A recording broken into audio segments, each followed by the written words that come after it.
My name is Nora Hale. I am 29 years old. The ceiling of my studio apartment is bare, exposed concrete, and it is the first thing I see every morning when my alarm rings at 5 o'clock in the morning. I live in that gray space between Newark and Jersey City, a life defined by the hum of the turnpike and the smell of the docks. The rent is a predator. The coffee I brew is dark, almost sludge. I like it that way. I am an independent investigative reporter. That is what I call myself. Anyway, I used to work for the local paper, the kind of place that still believes in print. I left.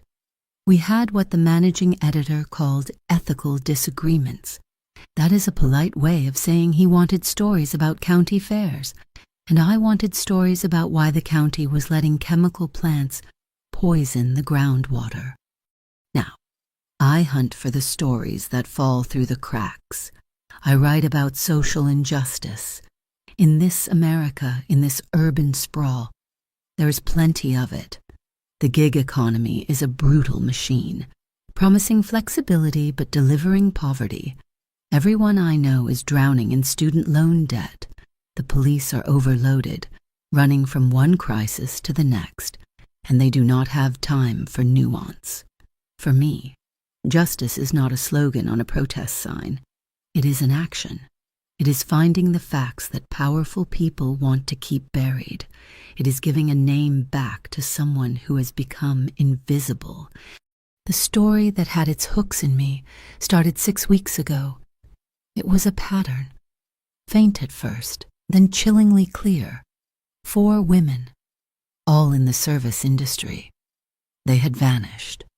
One was a cocktail waitress near the Atlantic City casinos. 2 worked the late-night bar scene near the Newark docks. The 4th was a hotel maid, a single mother. They disappeared without a trace. The papers, when they bothered to report it at all, used the same lazy word runaways. It is a clean word. It suggests choice. It suggests they just walked away. I did not believe it, not for 1 second. I dug. I spent nights in diners, my laptop open, my back aching, talking to other waitresses, showing photographs. I spoke to roommates who swore their friends would never leave their pets, never mind their lives. The connection was not physical. It was digital. All 4 women were looking for extra work, trying to patch together enough money to survive. They had all responded to virtual recruitment advertisements. These ads promised incredible shifts, high tips, cash at the end of the night, the kind of offer you cannot refuse when the rent is due in 2 days. I found the digital trail. It was buried deep, but it was there. All 4 victims had received a text message about a golden shift just hours before they disappeared. Every single message came from the same voice over internet protocol number. A ghost number, impossible to trace conventionally. That trail led me to Bayonne. It was raining. The kind of cold, driving New Jersey rain that feels personal. It was just after 2 in the morning. I was parked across from a cold storage warehouse. According to public records, the building was supposed to be empty. Pending sale. But it was not empty. Just after 2, 3 white vans pulled up. No company logos, just plain, anonymous white. They backed up to the loading dock. I had my long lens, the one that cost me 3 months' rent. I started shooting. The click of the shutter muted by the sound of the storm. My camera finds details the human eye misses. It found him. A man was directing the others. He was not dressed for manual labor. He wore a dark coat, and he moved with an impatient energy. He looked up, just for a second, sweeping the street. He was probably looking for police cars, not for a freelance journalist in a beat-up sedan. The angle of the single functioning floodlight caught his face.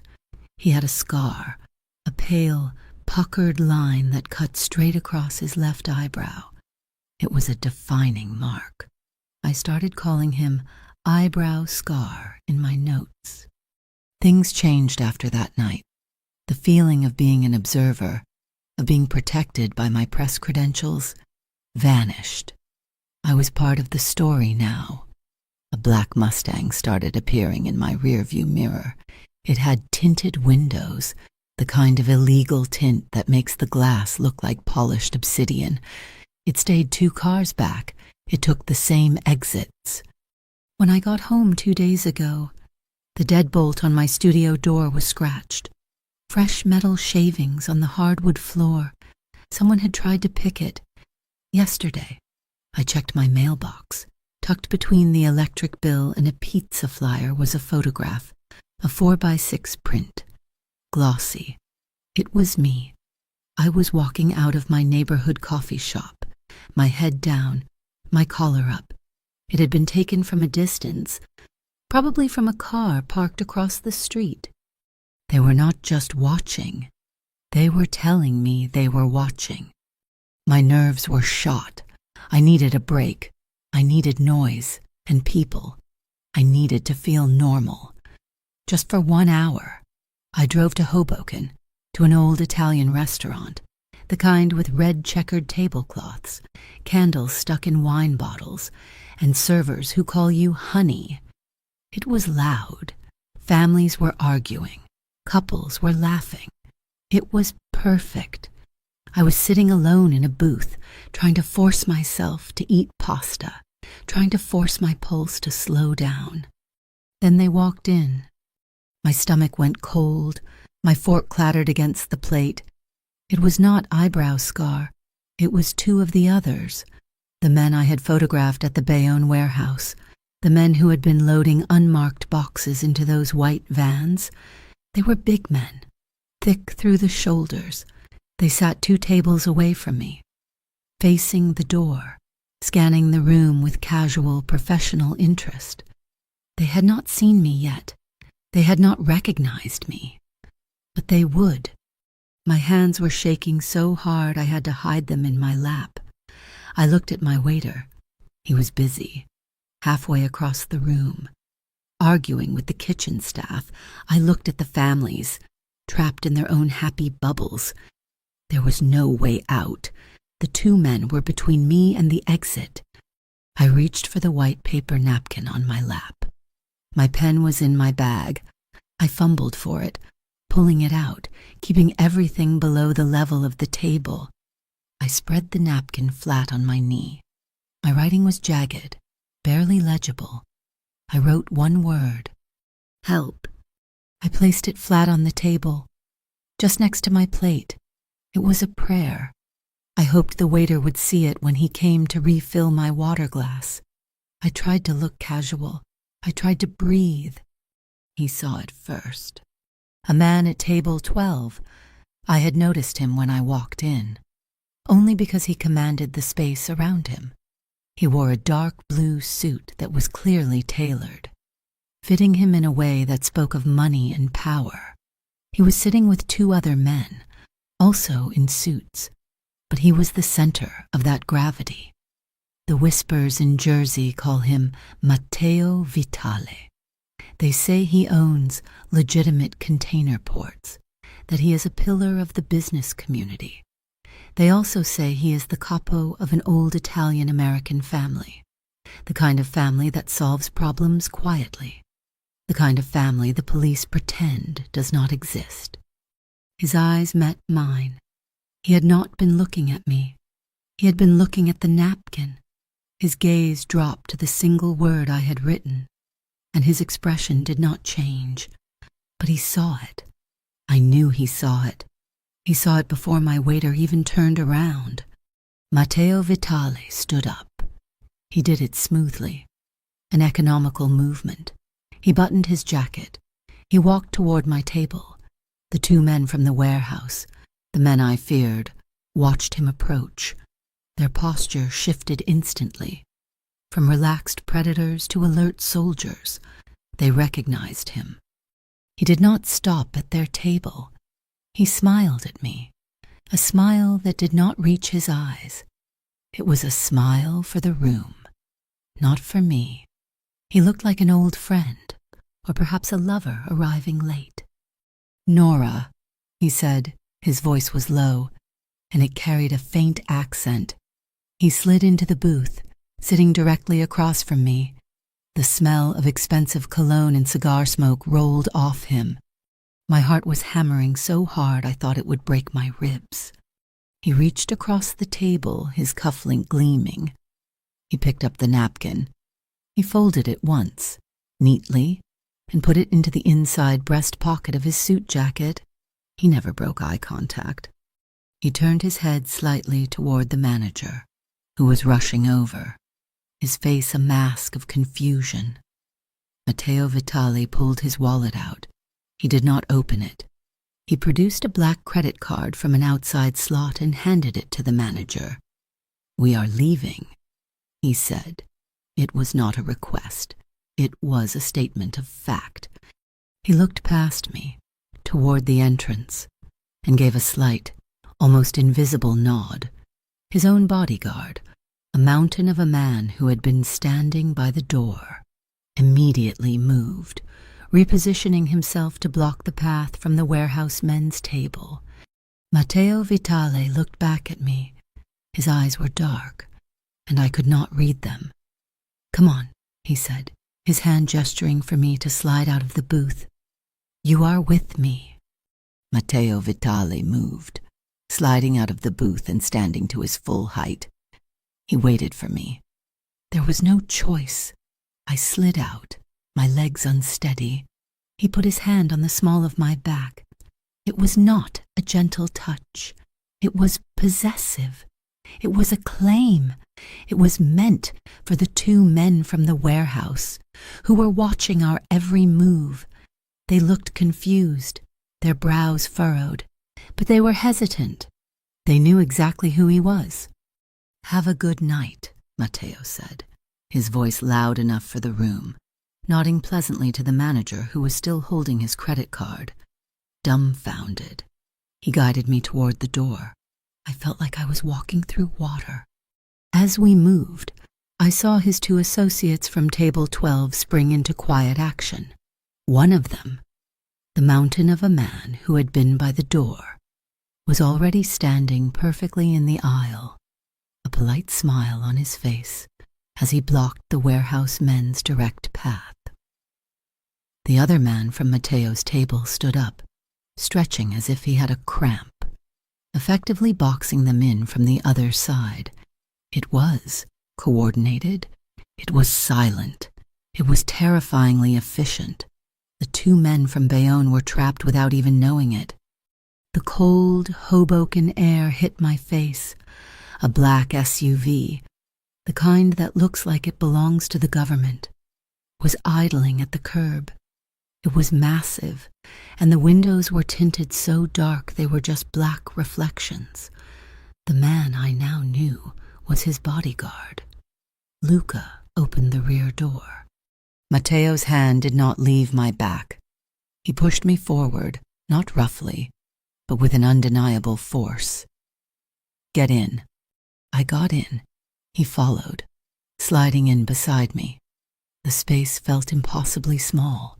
The door shut with a heavy, solid sound, like a bank vault locking. The silence inside the truck was absolute, cutting off the city noise instantly. The vehicle pulled away from the curb before my heart had a chance to catch up. We drove for several seconds in total silence. I stared at the back of the driver's head. "Stop the car," I said. My voice was a reedy whisper. Matteo Vitale did not even look at me. He was staring out his own window. "Stop the car. Let me out right now. What do you think you are doing?" He turned his head slowly. His eyes were unreadable in the dark, lit only by the passing streetlights. "You just put yourself in the middle of the harbor war, Miss Hale." The name hit me harder than the cold air. He had said Nora in the restaurant, a performance, but Miss Hale was a fact. How do you know my name? I make it my business to know who is taking pictures of my competition's warehouses in Bayonne at 2 o'clock in the morning. He said. My blood ran cold. The black Mustang, the scratched lock, the photograph in my mailbox. It had not been Eyebrow Scar's men. It had been his. He had been watching me the entire time. You have been following me, I whispered, accusing him. I have been protecting my territory, he corrected me, his voice flat. You were a nuisance, a reporter sniffing around where she did not belong. I was trying to decide what to do with you. Tonight, you and that napkin made the decision for me. Let me out of this car. No, he said, and the word was final. If I let you out, they would pick you up before you reached the corner, the men from the warehouse, and unlike me, they would not be polite about it. You would simply become another one of your missing women. We drove north, along the river, the lights of Manhattan glittering like a cold, indifferent constellation. We pulled into the underground garage of a glass high-rise in Edgewater. Luca escorted us to a private elevator. The ride up was silent. We stepped out into an apartment that was all glass and white marble. It was beautiful, sterile, and completely empty. It looked like no one had ever lived here. Matteo walked to the center of the living room. He gestured to the floor-to-ceiling windows that overlooked the Hudson River. The glass is bulletproof, he said, as if commenting on the weather. There are cameras covering every approach. You are safe here. Safe. I felt anything but safe. The adrenaline from the restaurant was gone, leaving a deep, bone-shaking chill. I clutched my shoulder bag against my chest. My laptop was in it, my external hard drive, my photographs, my entire investigation. Who are you? I demanded, backing away from him until my shoulders hit a wall. And what do you want with me? He let out a long, slow breath. I already told you.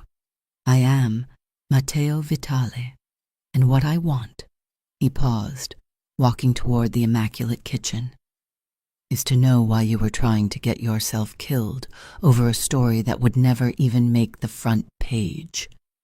He opened a cabinet. Drink whiskey. I want answers, I said, my voice shaking. He ignored my refusal and poured a small amount of amber liquid into a glass for himself. He turned, leaning back against the marble counter. He was an imposing figure, and he filled the sterile room with a dangerous energy. Those men in the restaurant, he began, they work for a rival organization. They are sloppy. They are attracting the wrong kind of attention.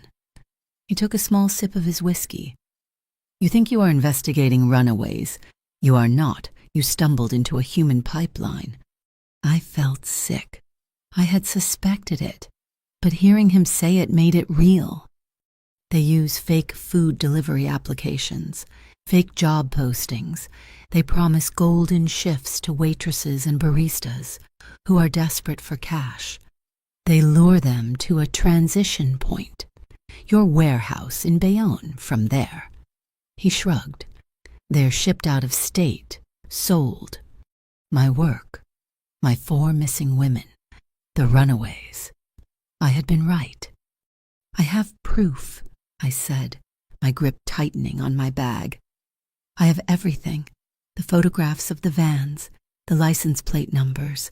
I have a clear shot of the man with the scar on his eyebrow. Matteo nodded. Eyebrow scar. His name is irrelevant. He is a mid-level enforcer for a man named Konstantin Markov. Costa.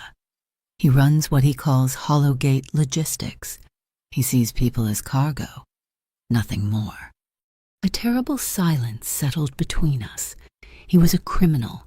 He was, by all rumors, a mafia boss, a capo, and he was telling me the truth. I do not trust you, I said, stating the obvious. I do not trust the Mafia. His eyes hardened at the word, just for a second. That is wise. But I have to save those women, and I continued, my voice gaining a fraction of its strength. I have the data. I have the drive. I control it. I took a breath. This was it. I will work with you on 2 conditions. He raised an eyebrow, intrigued. 1, I said. I control the data. I am the journalist. I decide what happens to the information. 2, you do not just go out and start a war. You do not kill these men. This is not a massacre. This is a rescue. He studied me for a long moment. He swirled the whiskey in his glass. My family has rules, Miss Hale, boundaries. We have legitimate businesses, the ports, logistics. He met my gaze. We do not traffic in human beings. We do not harm women or children. That is a line that was drawn by my father, and I enforce it with extreme prejudice. Costa's operation is bad for my business, but more than that, it is a sickness. It is on my territory, and I will not allow it. So you agree to my terms, I pressed. I agree, he said. We will stop them. We will get your women back, but we will do it my way, your way, the newspaper way. Gets you a picture on a missing poster. The tension in the room shifted. It was no longer predator and prey. It was something else, an alliance, a deeply unsettling, terrifying alliance. I needed to work. I needed to feel like myself again, not like the woman who wrote help on a napkin. I dropped my bag on the marble island and pulled out my laptop. I plugged in the external hard drive. We need to build a timeline, I said. He nodded, putting his glass down. Show me what you have. We worked for hours. The sterile kitchen became a war room. I spread out my files, my maps, my photographs. He watched, absorbing everything. I showed him the golden shift texts. He provided the logistics, explaining how the ship arrivals at the port corresponded with the nights the women were taken. We mapped the van routes. I showed him the camera blind spots I had found. He pointed out 3 more I had missed, routes that only someone who controlled the port traffic would know. We built a clock, a timeline of their entire operation. The sun started to rise. Pink and gold light spilled across the river, flooding the bulletproof apartment. I had not slept. I was running on caffeine and fear. Matteo had been quiet for the last hour, watching me type, watching me organize the data. He disappeared from the kitchen. I heard the sound of a high-end machine grinding beans, the hiss of steam. He came back a few minutes later with 2 small white ceramic cups. Espresso, he said. He placed one in front of me. I wrapped my cold hands around the cup. It was warm. I drank. The coffee was incredible. Strong, hot, perfect. It was a simple gesture. It was a peace offering. And in that moment, seeing the exhaustion around his own eyes, he seemed less like a capo and more like a man. He checked his watch. I have to leave. I have a legitimate meeting at the port. He went to the hall closet and retrieved his suit jacket from the night before. He put it on, then reached for his tie, which was draped over a chair. He fastened his collar, his large, powerful hands suddenly seeming clumsy as he tried to tie the silk. I watched him struggle for a moment. It was such a human, vulnerable motion. Before I could think, I stood up and walked over to him. "You are doing it wrong," I said softly. He froze. I was inside his personal space.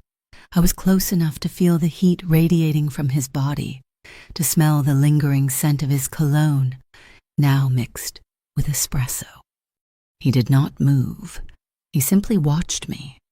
I reached up, my fingers brushing the fine cotton of his shirt as I undid the messy knot. My hands were steady now. I took the two ends of the silk, looped them, and efficiently tied a perfect tight Windsor knot. I smoothed the fabric down against his chest. I could feel his heart beating, a steady, slow rhythm beneath my palm. I pulled my hands back as if I had been burned. My face was hot. The cold, professional shell I hid behind had cracked wide open. "Thank you. Nora?" he said. He used my first name. His voice was a low rumble, and his eyes were fixed on mine. He turned and walked to the door. Luca was waiting outside. Matteo paused, one hand on the doorknob. "Do not leave this apartment," he ordered. "Luca will be outside the door. Eat something. Get some sleep. We have more work to do tonight." The door closed, and the heavy lock clicked into place. I was alone, high above the river, in a bulletproof cage, with the scent of his cologne on my hands and a mafioso's espresso burning in my stomach. I had made my deal. I tried to sleep. It was impossible. The adrenaline from the night before had burned out, leaving a jittery, metallic taste in my mouth. Luca, Matteo's bodyguard, was outside the door. I could hear the faint, rhythmic creak of him shifting his weight. I was a prisoner in a bulletproof penthouse, and the silence was deafening. But I was a journalist first. I could not just sit and wait. I still had my laptop. I still had the voice over internet protocol number, the ghost number. Matteo was handling the physical world, the one with shipping manifests and legitimate meetings. I could handle the digital one. It took me 4 hours. I was meticulous. I bounced my connection through 3 different proxy servers, tunneling deep into the disposable numbers registration data. It was a sloppy setup, designed to fool desperate waitresses and baristas, not a reporter who had spent the last 5 years digging through shell corporations for a living. The number terminated, not to an anonymous server, but to a physical address. It was not the Hollowgate Logistics Warehouse.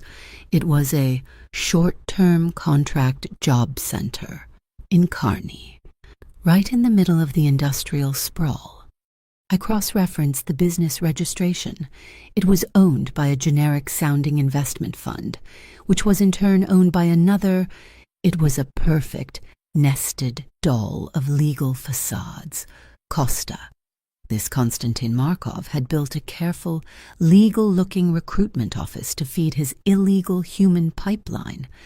I called Matteo's number. He had given it to me before he left, a simple string of digits on a fresh napkin. He answered on the first ring. "I found the recruitment center." I said, "No hello. It is in Kearney. I have to go." There was silence on the other end of the line. Then, "No.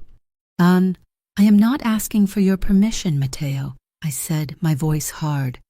"I am telling you, this is the source. This is where they find the women. I need to see it. I need to talk to someone. I cannot sit here waiting." I heard him sigh, a sound of pure exasperation. "Luca will drive you. You will not get out of the car. You will look. You will not engage. Am I understood?" "Nora." "Understood." The drive with Luca was silent. He was a mountain of a man, and he drove the armored SUV with surprising delicacy. He never spoke.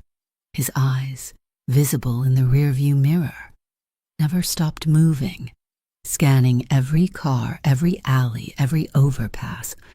The job center was a sad-looking storefront, wedged between a discount tire shop and a check-cashing place. The windows were covered in faded paper flyers promising quick cash and flexible hours.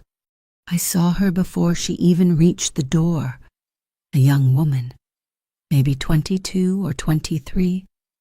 She was chewing her lip, her shoulders slumped in a way that screamed exhaustion. In her hand, she was clutching a printout, even from the car. I recognized the design. It was the Golden Shift advertisement. She looked tired, and she looked hopeful. She looked exactly like the other 4 victims. "Stop the car," I said. The boss said stay in the car. Luca rumbled, his voice like gravel.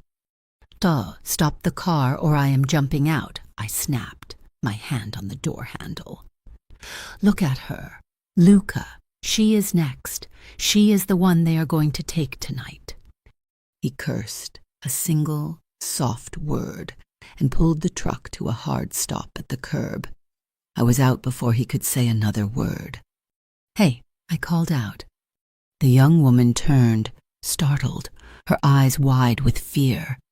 "My name is Nora Hale," I said, speaking quickly, trying to sound official and safe, a combination I was failing at. "I am an investigative reporter.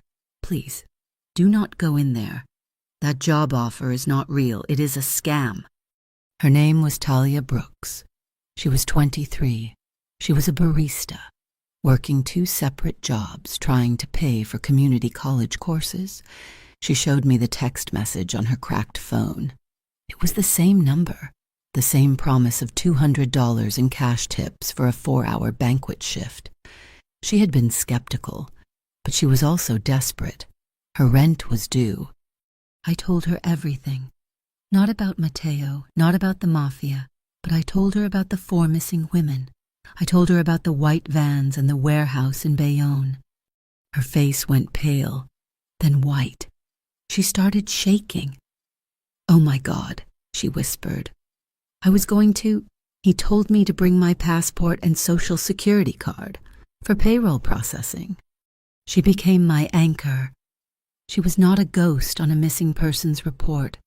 She was a living, breathing timeline. She was the one who had almost been taken. She gave me the last piece I needed, the name of the recruiter inside, the man she had been texting with. He had told her to ask for Costa. When Matteo returned that night, the sterile apartment felt even smaller, charged with his energy. He looked tired, and the lines around his eyes were deeper. I told him about Talia Brooks. "Konstantin Markov," I said, writing the name on a legal pad I had found. "Costa, Talia's recruiter, told her to ask for him by name. He's not just the boss. He is on the ground." Matteo nodded slowly, unbuttoning his suit jacket. "Hollowgate Logistics. It is his primary legal front. He moves electronics, imported textiles. On paper, he is clean, a legitimate supply chain operator, but his secondary warehouses, the ones pending inspection or under fumigation, are his human pipeline." I finished. "He is a Russian-American. He is using the docks. He is using your territory." "He is poisoning my business," Matteo said, his voice flat and cold. "And he is breaking the rules." I spent the next several hours with Talia's testimony, building the case. But I was still a reporter. I still believed, maybe foolishly, in the system. I had an old contact, a source I had used for a story about port security 2 years ago. He was high up in the Department of Homeland Security. I thought I could trust him. While Matteo was in another room on a call, his voice too low to understand, I made my own call. I sent a single, heavily encrypted email. I attached 3 photographs: eyebrow scar, one of the white van license plates, and the Hollowgate Logistics logo from the Kearney Job Center. I sent no text, no names, just a seed. I thought I was being clever. It was a terrible, catastrophic mistake. An hour later, I was on my laptop, my encrypted notes application, the one where I kept my entire investigation, my contacts, my timelines. Suddenly flashed a bright red warning across the screen. Session expired. It logged me out. I tried to log back in. Password incorrect. My blood ran cold. I tried again. Password incorrect. My phone, sitting on the marble counter beside me, buzzed. A text from an unknown number. It contained only 2 words. Stop digging. I was hacked. My files, my notes, everything. My anonymous Department of Homeland Security contact was either compromised or he was the leak. It did not matter. Costa knew I had him. He knew my name. We are moving, Matteo said. I jumped. He had come back into the room silently. He must have seen the look on my face. I was hacked, I whispered. My contact, my files, they know. Costa knows. His face darkened into a mask of controlled fury. Get your bag, now! We did not take the SUV. We went to the garage and got into a bland, gray sedan that looked like every other car in New Jersey. We drove. We did not talk. Matteo's eyes were constantly moving, checking the rear-view mirror, checking the side mirrors, checking every car that passed us. He pulled into a brightly lit 24-hour gas station. What are you doing? I asked, my voice high with panic. This is not safe. It is the safest place, he said, his voice calm. Too many lights, too many cameras. He wants us quiet, in the dark. He got out to pump the gas. I stayed in the car, my door locked, my heart hammering against my ribs. Then I saw them, 2 large motorcycles. They pulled in from the other entrance, their headlights off. The riders wore dark, tinted helmets, obscuring their faces. They did not pull up to the pumps. They parked by the air compressor, watching Matteo. Matteo? I said, my voice a whisper against the thick glass. He had already seen them. He put the gas nozzle back in the pump, his movements calm, deliberate. He walked to the driver's side door. One of the bikers dismounted. He was holding something. It looked like a tire iron. Matteo opened my door. Get out, he commanded, his voice low. Walk. Do not run. Into the store. Now. He pulled me out of the seat. He put his body between me and the bikers. We were moving toward the brightly lit convenience store, an island of safety. The biker called out, his voice unnaturally loud in the night. Hey, you drop your wallet. Matteo did not stop. He pushed me forward. Go. The biker started moving faster, closing the distance. I said. Matteo shoved me hard toward the store's automatic doors. Get inside, Nora. As I stumbled forward, the second biker gunned his engine, driving his motorcycle right onto the sidewalk, cutting me off from the door. I screamed. The first biker, the one with the tire iron, swung it. Matteo moved faster than I could have imagined. He intercepted the biker, grabbing the man's wrist. The sound of bone hitting bone was sickening. But the second biker was on me. He was off his bike, and he grabbed a handful of my hair, pulling me back. Matteo, I screamed. Matteo turned. He let the first biker go and lunged for the one holding me. He grabbed the man and threw him against the brick wall of the gas station. I was free. I scrambled away. I looked back and saw the first biker, the one with the iron, getting to his feet. He was coming at me. And then, from nowhere, Luca's black SUV screeched into the gas station, its high-beam headlights blinding us. The truck mounted the curb, its horn blaring. The bikers froze. They saw the armored truck. They saw Luca getting out a man the size of a refrigerator, and they ran. They scrambled onto one bike and tore out of the station, vanishing into the night. I was on my knees, shaking. My hands were scraped raw from the pavement. Matteo was breathing hard. He had a small bleeding cut on his cheek. He had been exposed. I was exposed. I told you, he said, his voice a low growl as he pulled me to my feet. You are not safe. This time, the safe house was a warehouse loft, somewhere in Weehawken. It was filled with old, expensive furniture covered in white sheets. It smelled like dust, old money, and the river. The second the heavy metal door locked, I rounded on him. This is over, Matteo. I am done. I am going to the FBI. I am giving them everything. Talia's testimony, the photos, the hack. They can put me in witness protection. This is what they do. No, he said, turning to face me. The cut on his cheek was still bleeding. Oh, I need the FBI, I shouted, the terror finally turning to anger. And what will they do? He shot back, his voice rising for the first time, echoing in the huge, empty room. They will take your file. They will assign it to an agent. That agent will spend 3 weeks verifying your sources. Then he will spend 2 months applying for a search warrant. By the time they get that warrant, your girl Talia will be in protective custody, and Costa will have moved his entire operation to Baltimore. The women you want to save, they will be gone, lost, forever. You will have saved no one. You do not know that— Oh, I do, he yelled, stepping closer, his presence sucking all the air out of the room. This is my world. I know how Costa thinks. I know how the feds work. They are slow. They are bureaucrats. Costa is a shark. You cannot fight a shark with paperwork. And what are you? I spat. A different kind of shark. Yes, he said, his voice dropping, intense and low. But I am on your side. I can move tonight.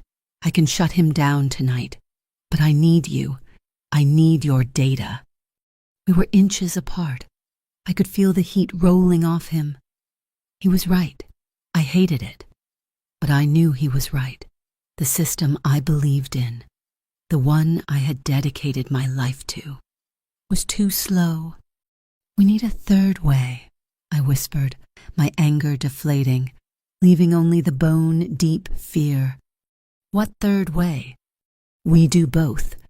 I stepped back, pacing. I will not give my file to an anonymous tip line. My contact was burned. But I know a reporter who used to cover the federal courts. She told me about one agent, a woman, Agent A. Whitfield. She has a clean record, no corruption. She closes cases fast. A Fed is a Fed, Matteo said, dismissive. Listen to me, I insisted. I will build a clean file, a prosecutable case. No mention of you, no mention of your family. Just the facts, the vans, the job center, Talia's testimony, the corporate structure of Hollowgate. I will get it directly to Whitfield's desk. It will be so clean. She will have to act immediately. He watched me, his head tilted. And what do I do? You said you can move fast. While she is getting her warrant, a warrant she can get in hours with a file this clean. You create a distraction. You hit his security systems. You tie up his men. You make it impossible for him to move those women before Whitfield arrives. He was quiet for a long time, studying my face. You are asking me to trust the FBI, and I am trusting a capo, I retorted. It seems we are both compromised. He nodded. Once? All right. We do it your way. Build your file. Nora, make it perfect. We had to move one more time just to be safe. Luca was outside, loading our minimal gear into the sedan. The Weehawken loft was compromised. Costa's men were actively hunting us. We were in the underground parking garage. It was all concrete and deep shadows, smelling of gasoline and damp earth.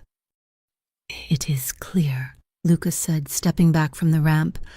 Matteo opened the back door for me.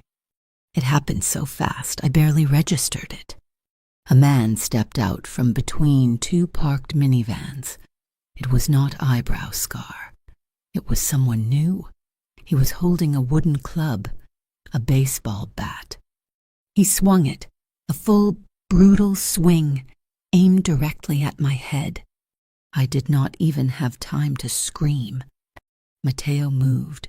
He shoved me so hard I fell sideways against the car, and he stepped directly into the path of the swing. The bat connected with his shoulder and upper back.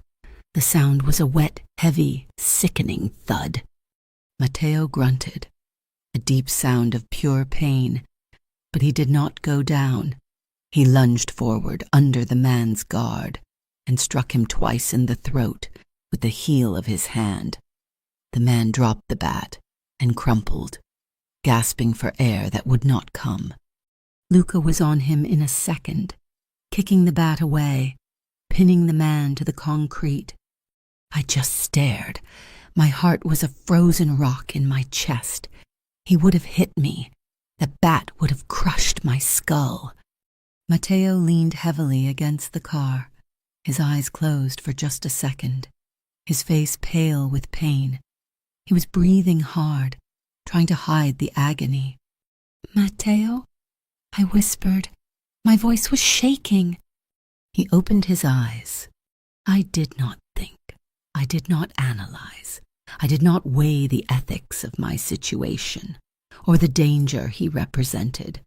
I launched myself at him. I threw my arms around his neck and held on, burying my face in his chest. I was shaking violently, the delayed shock hitting me like a physical wave. "He would have killed me," I cried, my voice muffled against the wool of his coat. His arms came around me, strong and certain.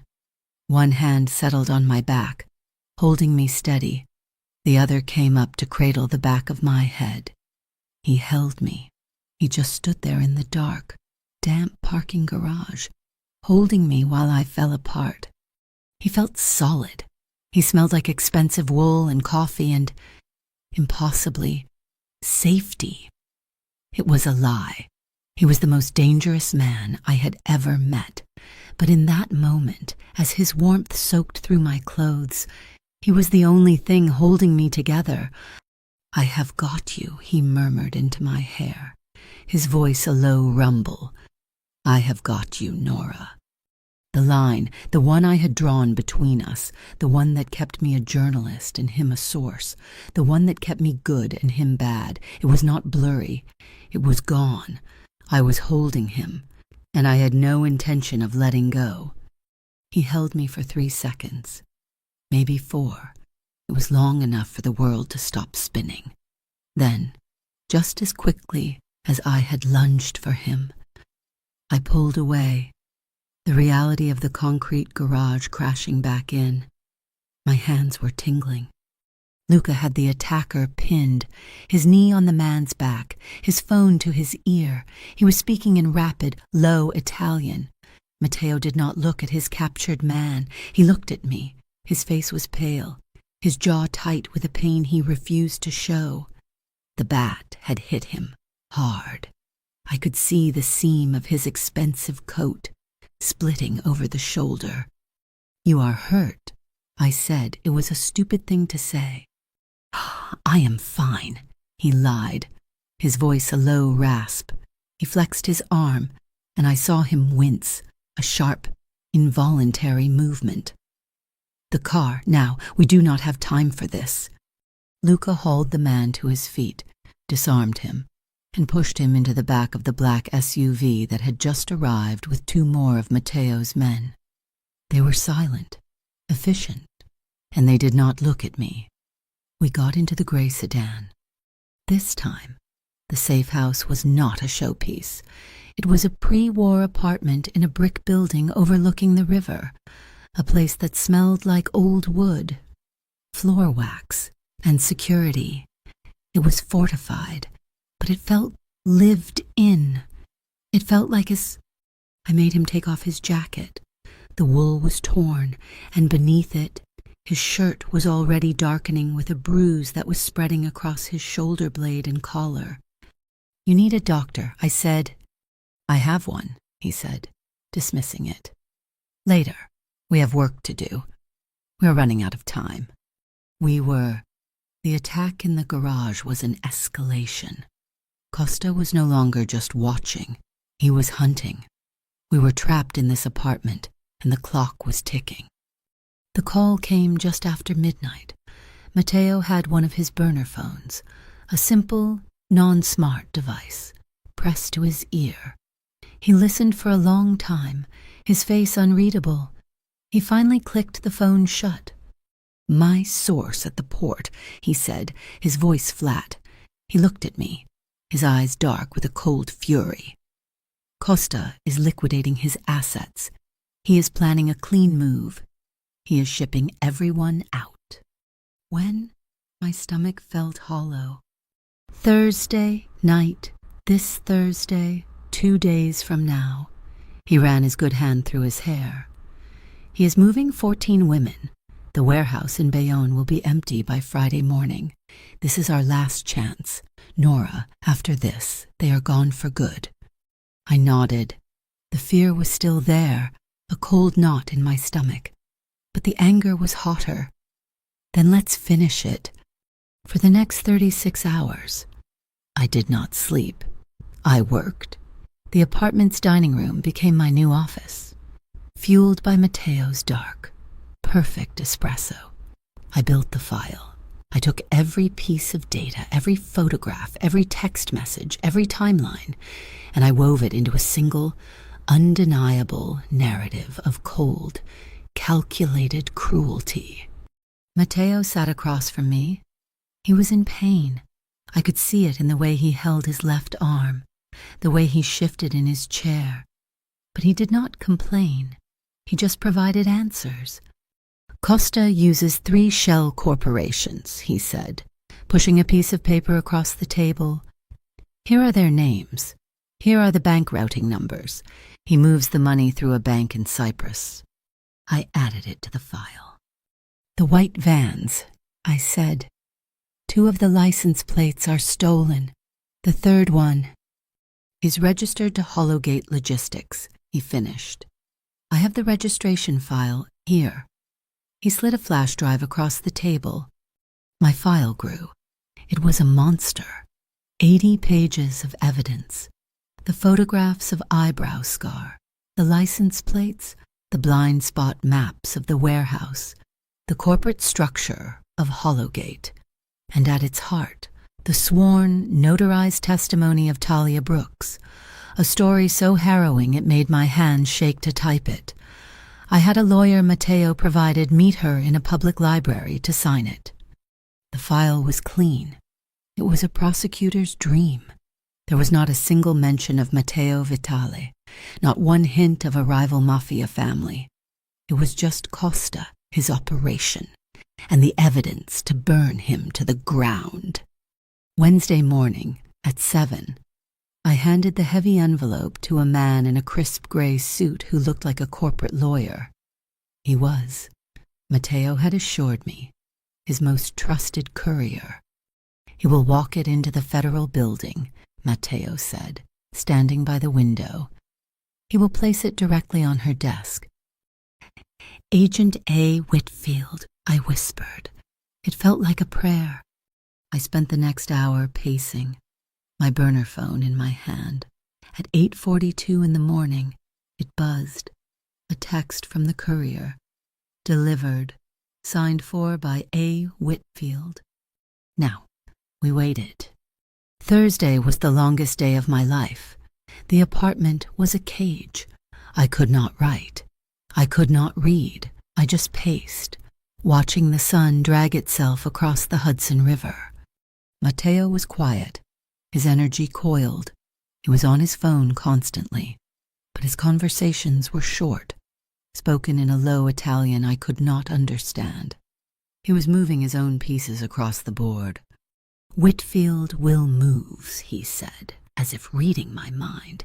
He was standing by the window, his bad shoulder making him look lopsided in the gray light. But Costa is not stupid.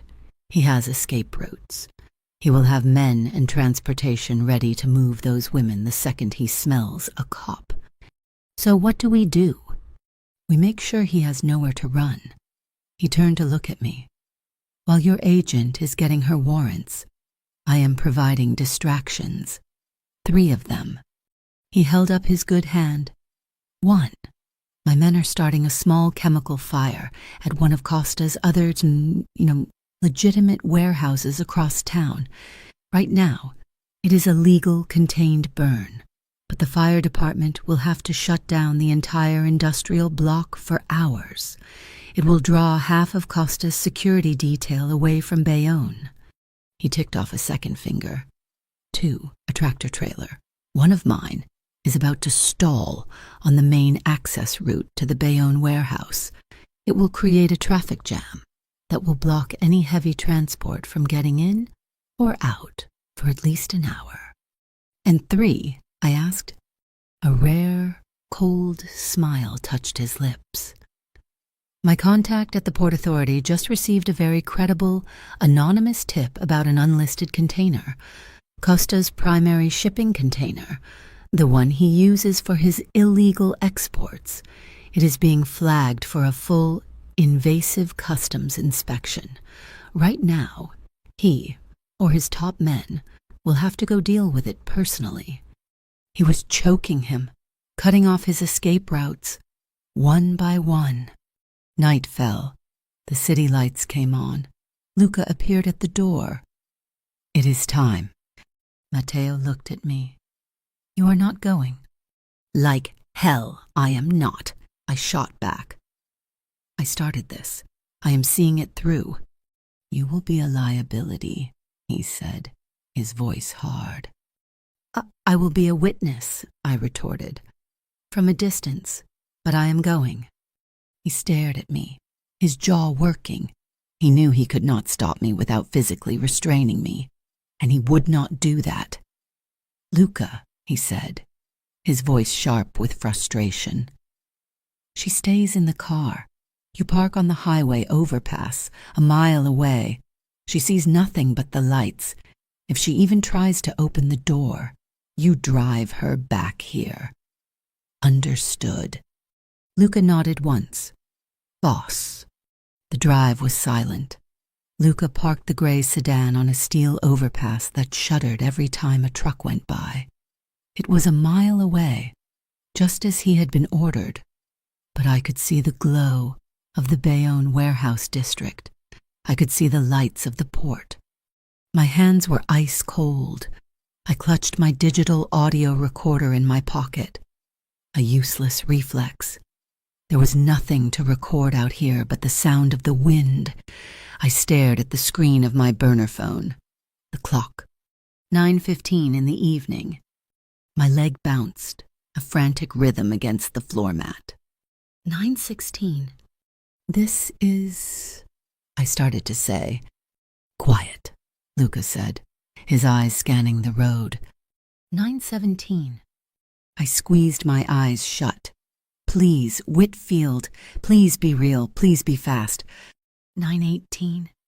My phone buzzed in my hand, a text from Matteo. One word. Now. I looked up, and the world erupted. From the west, a swarm of blue and red lights. From the south, another. They converged on the warehouse district, a silent, deadly wave of federal and local police, the FBI. They were real. They were here. They are hitting the front, I whispered, my face pressed to the glass. My phone buzzed again. Matteo, they are in. He is running them to the back. My guy just locked the electronic gates. 90-second delay. Got him. Costa's men were running the women out the back door, right into a trap that Matteo had electronically sealed. They were caught. A helicopter, a news chopper, appeared, its spotlight cutting the darkness. Then another, a police chopper. I could see tiny figures scrambling on the roof of the warehouse, lit by the helicopter beam. One of them. He was moving fast, trying to jump to the next building. It had to be him. Eyebrow scar. He ran behind a large ventilation unit, and in the swirling smoke and light, he just vanished. The next 2 hours were a blur. I listened to the police scanner on an app. Human trafficking operation. Multiple arrests. Securing the victims. Mateo's phone went straight to voicemail. Then, a new number lit up my screen. An unknown caller. I answered. "Is this Nora Hale?" The voice was female, crisp, professional, and exhausted. "Yes. Who is this?" "This is Agent Whitfield." My knees went weak. "Are they?" "We are clear," she said, cutting me off. "We have them. 14 women. We are processing them now. My car is at the checkpoint at 3rd and South. I will tell them you are a confidential informant. Get here." She hung up. Luca was already driving. Getting through the police barricades with a single flash of a small, laminated card I had never seen before. He drove me right into the heart of the chaos. And I saw them. They were huddled on the bumpers of ambulances, wrapped in silver shock blankets. 14 women. Their faces were smudged with dirt and tears. One had a nasty cut on her forehead. Another was limping, her ankle clearly sprained. But they were alive. They were looking around, dazed, but they were here.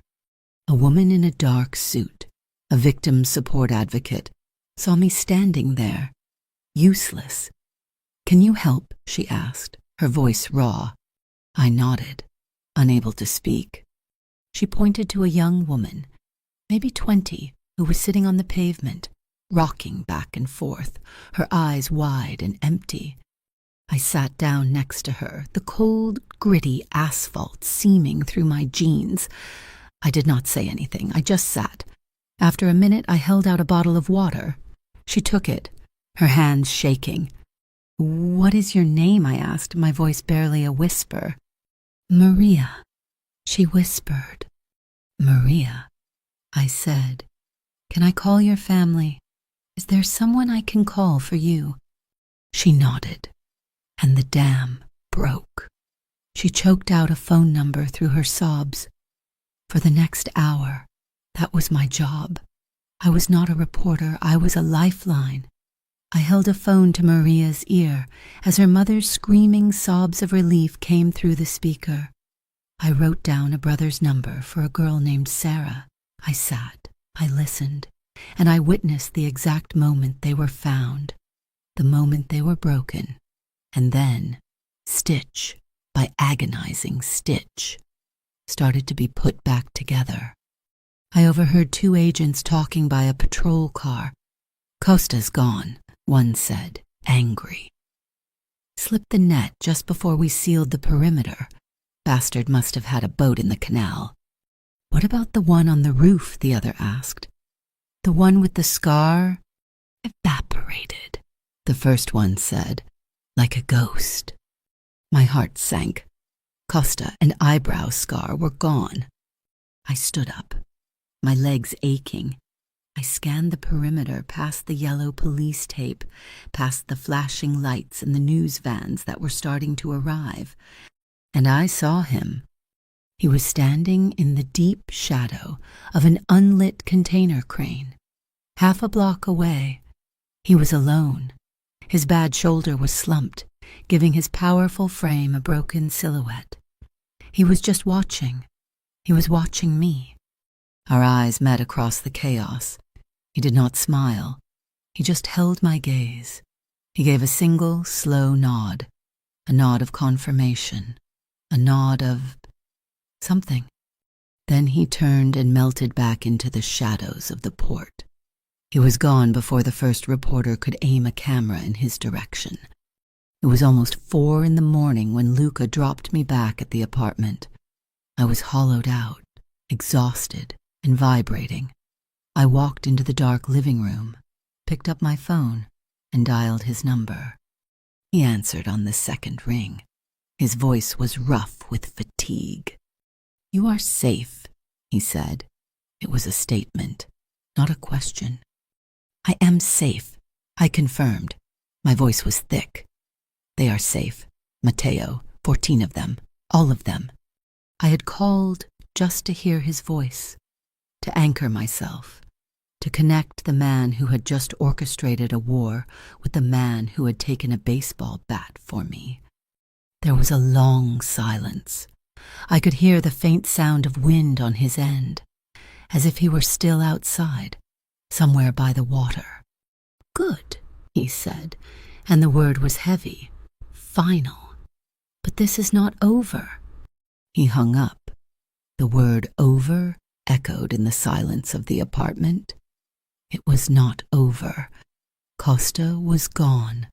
Eyebrow scar was gone. But they were still out there. The victory felt brittle, like thin ice. I spent the next day in a daze watching the news, my anonymous report, combined with the FBI raid, had exploded. Hollowgate Logistics was the lead story on every channel, a tale of modern slavery hidden beneath the shipping containers of New Jersey. Agent Whitfield was a hero.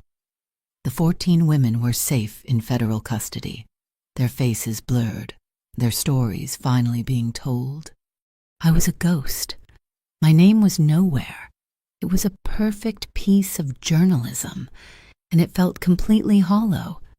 Matteo did not come back that day. He called once, his voice distant and strained. "Stay inside.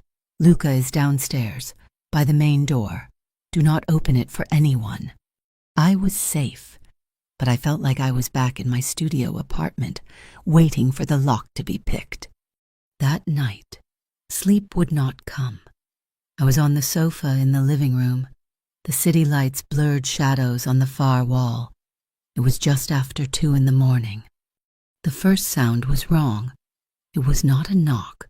It was the sharp, splintering crack of the apartment's front door frame. They were not picking the lock. They were using a battering ram. I did not scream. I did not even breathe. I grabbed my phone and ran. Luca. He was downstairs. They had come from another way. The roof, the adjoining terrace. "Nora!" I heard Luca shout from the hallway, outside the apartment. Then, the sickening, deafening sound of gunfire. Not 1 shot, but 3. Fast. Pop, pop, pop. A heavy thud. My heart stopped. "Luca!" I ran to the back of the apartment, to Matteo's study. Before, when he had shown me the apartment, he had pointed to a tall, wooden bookcase. "Behind this," he had said, "is a reinforced closet. It is steel-lined. The emergency button is inside. If anything ever happens, you go in there." My hands fumbled with the latch. A hidden book that was not a book. The bookcase swung inward, revealing a heavy steel door. I threw myself inside, into the pitch black, and pulled the door shut. It locked with a heavy, pneumatic hiss. I was in a box. It smelled like cedar and steel. I felt along the wall, my fingers finding the small cold button, the emergency signal. I pressed it and held on. I heard them in the apartment, heavy footsteps. They were shouting, their voices rough, Russian or Eastern European, Costa's men. They were tearing the place apart. They were looking for me. My phone screen lit up the tiny space. A call. "Matteo," I answered, my hand over my mouth to muffle my sob. "I am in the closet," I whispered. "Ah, I know." His voice was a low, terrifying growl. "I am 2 minutes out. They are still inside." Yes, I breathed. "Do not move. Do not make a sound. I am coming." I heard a heavy boot kick the bookcase outside. Then they found the steel door. Someone grabbed the handle and wrenched it. The door held. They swore. Someone slammed their fist against the steel. It was like being inside a metal drum. Then, silence. Footsteps. Running. The front door of the apartment, the broken one, slammed open again. Shouting. This time, it was Italian. Matteo's men. More gunfire, this time in the living room. The sounds were brutal. Then, silence again. A new, deeper silence. The seconds stretched into an eternity. I was paralyzed, my back pressed against the cold steel. A soft knock on the door. "Nora?" Matteo's voice. "Nora, it is me. They are gone." My hand was shaking so violently I could not find the latch to open it from the inside. "It is all right." His voice came through the thick steel, soothing, impossibly calm. "I am here. Find the handle. I am right here." I felt his hand press against the door, almost exactly where mine was on the inside. I could feel the faint, steady pressure of him. I took a breath. I fumbled in the dark and found the latch. The door hissed open. He was standing there. His face was a mask of cold fury. He was not wearing a suit. He was in dark jeans and a black sweater, and he looked lethal. He reached in and pulled me out, his grip hard on my arms. The apartment was destroyed. Furniture was overturned. Bullet holes stitched the walls. And Luca was on the floor by the entryway. He was lying in a pool of blood, his eyes closed. Two of Matteo's men were already beside him, one pressing thick bandages to his chest. "Is he—" I could not say it. "He is breathing," Matteo said, his voice clipped. "The ambulance is on its way." The high, thin wail of sirens was already growing in the distance. He had called them before he even got here. He led me away from Luca, out of the ruined apartment and into the hall. He did not let go of my arm. We were in the parking garage. The ambulance was screaming up the ramp. Paramedics rushed past us. Matteo was standing by the gray sedan, his back to me, his phone to his ear. I knew he was getting a report. Then his other phone rang. The burner. He went still. He looked at the number. He answered it. "Vitale," he said. He did not put it on speaker, but in the cold, echoing concrete of the garage, I heard the tinny, accented voice on the other end. It was Costa. "You cost me a great deal of money." "Vitale," the voice sneered. 14 assets, a federal investigation. It is very messy." Matteo said nothing. He just listened, his body radiating a stillness that was more terrifying than any rage. "You hit my cargo," Costa continued, his voice almost playful.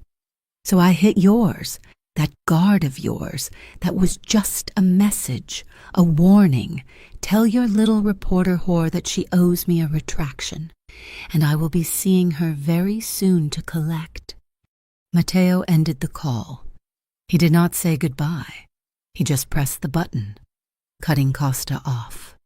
He stood there for a full 10 seconds, perfectly still. Then he took out his other phone, the one he had been using before. He dialed a number from memory. "Geneva," he said. His voice was soft, devoid of all emotion. "It is me. Liquidate the holding account. Yes, the Cyprus one. All of it.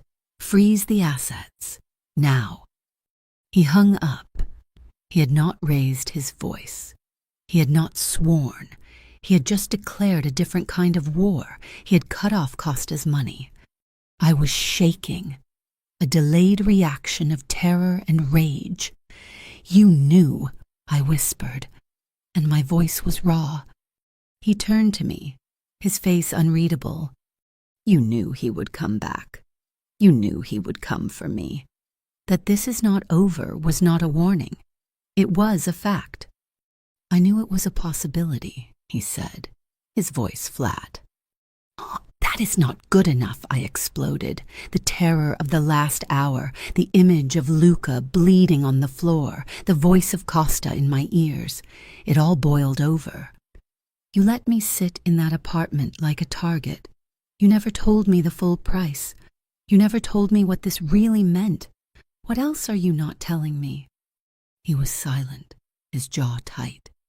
"Tell me!" I screamed, slamming my fist against the cold sedan. "Tell me everything. Matteo. No more secrets, no more half-truths. You owe me that. You owe Luca that." He stared at me for a long time, the ambulance's flashing red lights washing over his face. "Everything," he asked, his voice low. "Everything." He took a breath, and he told me. He told me about the number of enforcers he actually had. He told me about the 2 border points he controlled, and the one Costa used. He told me about the politicians on his payroll, and the ones on Costa's. He explained that Costa was just one head of a hydra, a network that stretched into Europe. He told me the real cost of this, why he had to move carefully, why he could not just start a war. He laid it all bare, the entire terrifying architecture of his world. We were at the hospital. The smell of antiseptic and old coffee burned my nose. We had been sitting in the surgical waiting room for 3 hours. Matteo had not moved, his hand steepled in front of his face. I had never seen him look so lost. A man in scrubs, his mask down, came through the double doors. "Family of Luca Rossi." Matteo was on his feet in an instant. "I am. He is my—" He paused. "He is my family." "Doctor," I corrected, my voice hoarse. The doctor nodded. "He is stable. He was very lucky. The bullets missed his major arteries and his spine. He lost a lot of blood, but he is strong. He is in recovery. He is going to make it." The air left my lungs in a single, painful rush. I sagged against the wall, my legs weak with relief. Matteo did not move. He just closed his eyes and leaned his forehead against the pale green hospital wall. He was shaking. It was a faint tremor, but I saw it. The mask was gone. I stepped toward him. I did not know what to do. I put my hand on his arm. The muscle beneath his sweater was rock hard, knotted with tension. "He is okay, Matteo," I whispered. He turned his head slowly, his eyes still closed. Then he opened them. He looked at me, and I saw something I had never seen in him before, a raw, aching vulnerability. He did not say anything. He just reached for me. He pulled me against him, his one hand tangling in my hair, his other arm wrapping around my waist, lifting me against him. He kissed me. It was not a soft kiss. It was not gentle. It was a desperate, drowning kiss. It tasted of stale coffee, fear, and profound, agonizing relief. It was not just romance. It was a seal. It was a promise. It was 2 people who had just walked through a fire, clinging to each other on the other side. It was a commitment of shared responsibility, of shared trauma. When he finally let me go, we were both breathless. We drove back to a new apartment, another one, this one smaller, more hidden. Dawn was breaking. Neither of us had slept in 36 hours. He went to a safe hidden behind a painting and pulled out a thick, leather-bound ledger. "You asked for everything," he said, his voice rough. He placed it on the table between us. "This is everything." It was his family's history, its rules. I saw the entry, written in his father's hand. "We do not deal in narcotics. We do not deal in human flesh." Then he took a small silver frame from the mantel. He handed it to me. It was a picture of a woman with a bright, beautiful smile. She was in a garden. She looked kind. "My wife," he said, his voice soft. "Elena, she died 5 years ago. Cancer." He looked at the photo. She was a social worker. She worked with runaway kids. She spent her life fighting this Costa, men like him, the rule. It was not just business for my father, for me. It is personal. I finally understood. I looked at him, the Mafia capo, the killer, the man who had just kissed me senseless in a hospital hallway, and I made my choice. I opened my laptop. I had the rest of the story, the links to Cyprus, the banking connections, the political ties. I had it all. I am publishing, I said. They will know it was you, he warned. Let them. I started typing. I sent the files, encrypted, to Mark, my old editor, and to Agent Whitfield.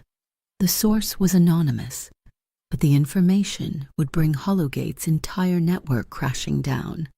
I looked at him. I am choosing this. I am choosing you. But with my rules, I will never write about your business. Matteo, I will never expose your family.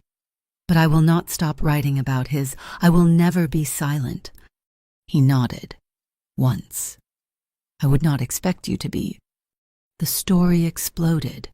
It was a national scandal, but the counterattack came from a direction I never expected. A week later, a tabloid newspaper ran a front-page story. The headline was, "Crusading Reporter in Bed with Mob Boss." The photos were grainy, but they were undeniable. Me and Matteo outside the Hoboken restaurant. Me and Matteo in the car, the photo that had been left in my mailbox. It was a smear. It was designed to discredit my entire investigation. Matteo called a meeting, not in an office. It was in the back room of a dark restaurant in Little Italy. 10 men sat around a long table, his captains. I sat beside him. At the other end of the table was a man in a sharp suit, around Matteo's age, with a cruel smile. "This is a problem, Matteo," the man said, gesturing to the newspaper. "She is a liability. You brought a reporter into our world. You are weak because of her. She is bringing heat." "She is under my protection, Adrian," Matteo said, his voice dangerously quiet. "She is a problem," his cousin, Adrian Vitali, repeated. "Maybe a problem I can help make go away, for a price. Costa." He stopped. He had said too much. "Costa," Matteo repeated, his voice silky. "You are a fool, Adrian," I said, my voice clear in the sudden silence. The men all looked at me. Adrian sneered. "You should be quiet, little girl." "Was this you?" I asked, and I pulled out my digital recorder. I pressed play. A voice filled the room. A recording from the man who had attacked Luca. He was begging. It was Adrian. He set it up. He told us Costa wanted her scared, wanted Matteo to look weak. He said Costa pays well. The recording ended. The room was ice cold. Adrian Vitali's face was white. He had worked with Costa. He had broken the rule. He had sanctioned the hit that nearly killed Luca. All eyes turned to Matteo. This was family. The punishment was death. Matteo stood up slowly. He looked at his cousin. "You have 24 hours, Matteo said, his voice a whisper. "Be in Europe. If I ever see your face on this continent again, I will kill you myself." Adrian scrambled out of his chair and ran from the room, a man exiled, but alive. Matteo had kept his own rule. No bloodshed, not family. He turned to me. In front of all his men, he held out his hand. I took it. I had chosen my side. It was a Tuesday morning, about 6 months after the winter storm had finally let go of the coast. Life had settled into a new kind of rhythm. It was not peace, exactly, but it was a steady, determined quiet. I was sitting at the kitchen table in our house in Englewood Cliffs, the one Matteo had insisted on, the one with the old oak tree and the study that looked out over the river. The morning light was flooding the room. I was working, my laptop open, already deep into a new story. I heard the hiss of the espresso machine, and a moment later, he set the small white ceramic cup down on the table next to my hand. I murmured my thanks, my eyes still scanning the legal document on my screen. "You need to stop," he said.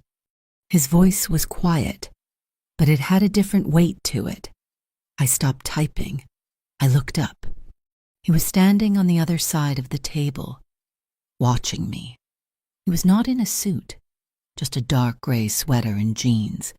His face was serious, his eyes intense. He was not looking at my screen. He was looking at me. What is it?" I asked, my stomach tightening. "Is something wrong? Is it Luca?" "No," he said. He shook his head. A small, quick movement. "Nothing is wrong. Everything is right." He did not move. He did not kneel. He did not pull a velvet box from his pocket. He just stood there, this powerful, complicated man who controlled the docks and made my coffee every morning. "Marry me," he said. It was not a question.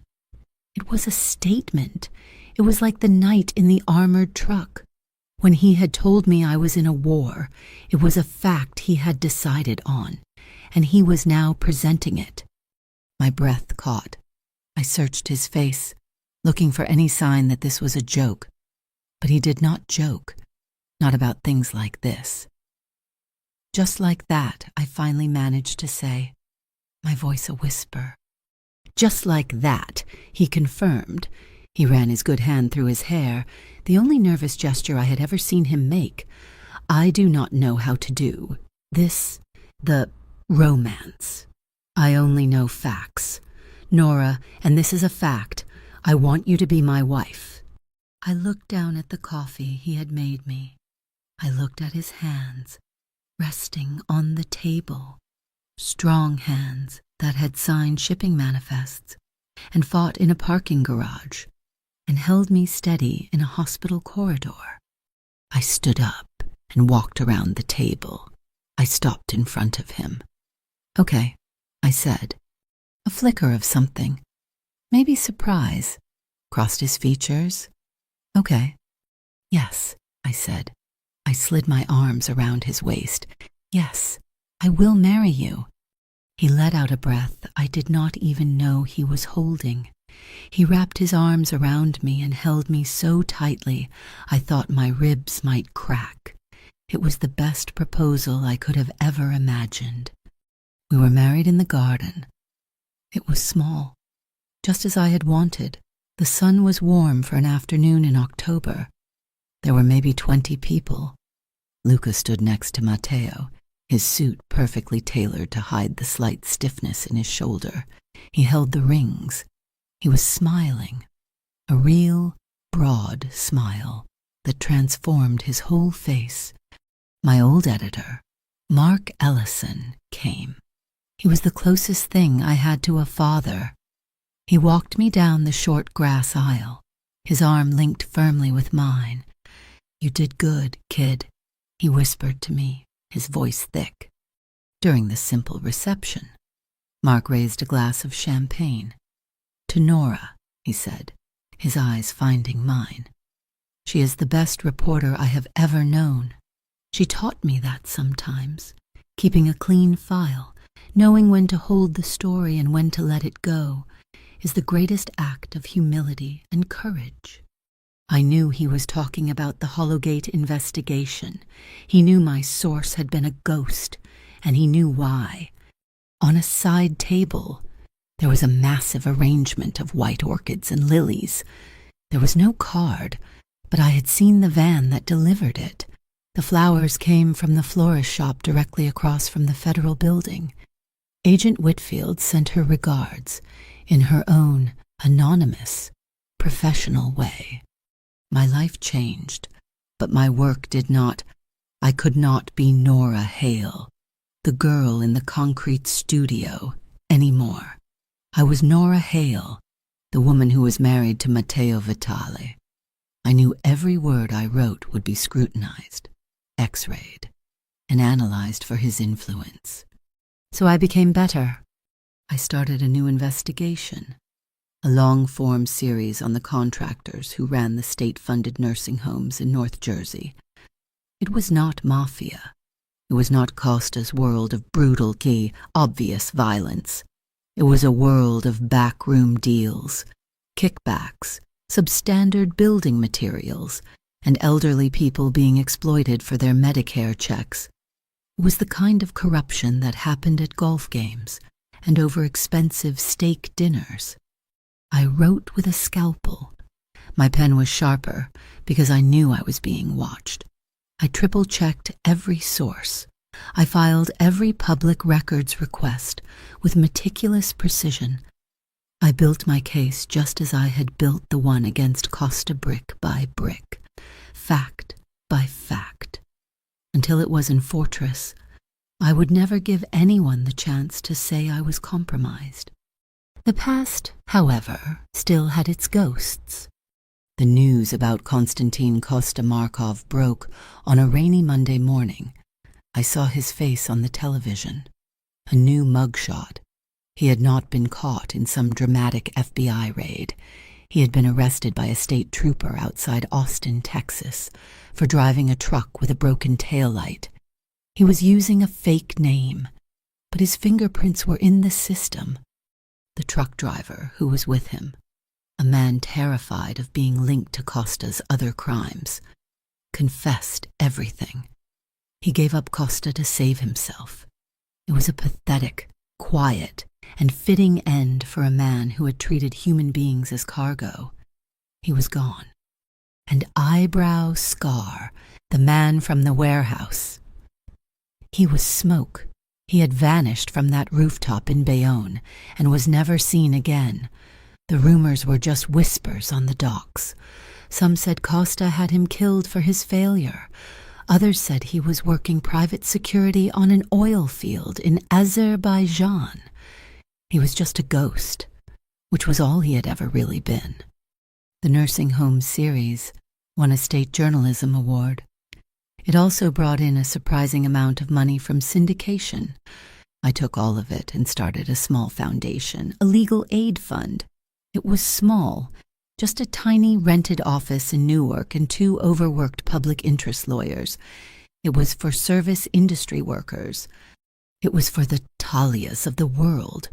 It was for the waitresses, the baristas, the hotel maids, the women who were desperate and overworked, the ones who were vulnerable to the golden shift offers.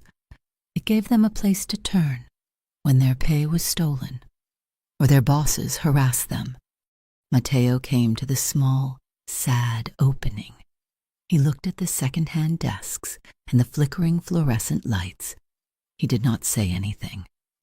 The next day, an anonymous donation appeared in the fund's bank account.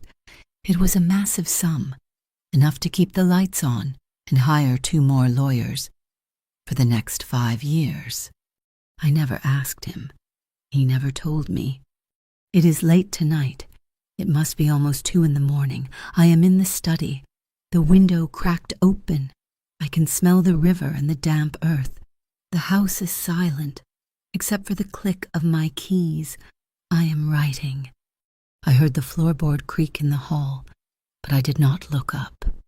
A moment later, a bowl slid onto the desk next to my keyboard. It was hot pasta, the simple kind, with garlic and olive oil and chili flakes. Matteo. He leaned down, his shadow falling across my screen, and he kissed the top of my head. His hand came to rest on my shoulder, his thumb rubbing a small circle. "You need to eat," he said, his voice a low rumble. "You will wear yourself out, Nora." I stopped typing and leaned my head back against his hand. "Almost done," I murmured. He did not leave. He just stayed there, a solid, warm presence at my back. On the radio, I kept on my desk for background noise. The late-night news program shifted. "In local news," the announcer's voice said, flat and tired. "Authorities in Elizabeth broke up what they are calling a labor trafficking ring tonight. The raid on the restaurant followed an anonymous tip from a new community data-sharing service." My fingers stilled on the keys. I looked up at Matteo. He was already watching me, his expression unreadable in the glow of the monitor. He gave a single, slow nod. The story was not over. It would never be completely over. Costa was gone, but there would always be other Costas. We were not living in a clean world of black and white. We were living in the gray zone, that impossible space between the letter of the law and the heart of justice. But we had found our own bright line.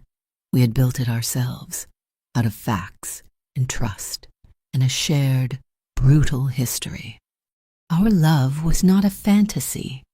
It was a discipline, and our fight for justice was not a single, dramatic battle. It was just daily, grinding work. But in the quiet of the night, with the man I loved standing behind me, and the sound of another rescue on the radio, I finally understood. We had something that felt, for the first time, like true faith. Thank you so much for listening to this story. I am so curious to know where you are listening from. Please, let me know in the comments below. I would love to connect and share our thoughts. If you enjoyed this, please subscribe to my channel, Mafia Boss Stories, and give this video a like. And if you really want to support the channel, please press that hype button so more people can hear this story.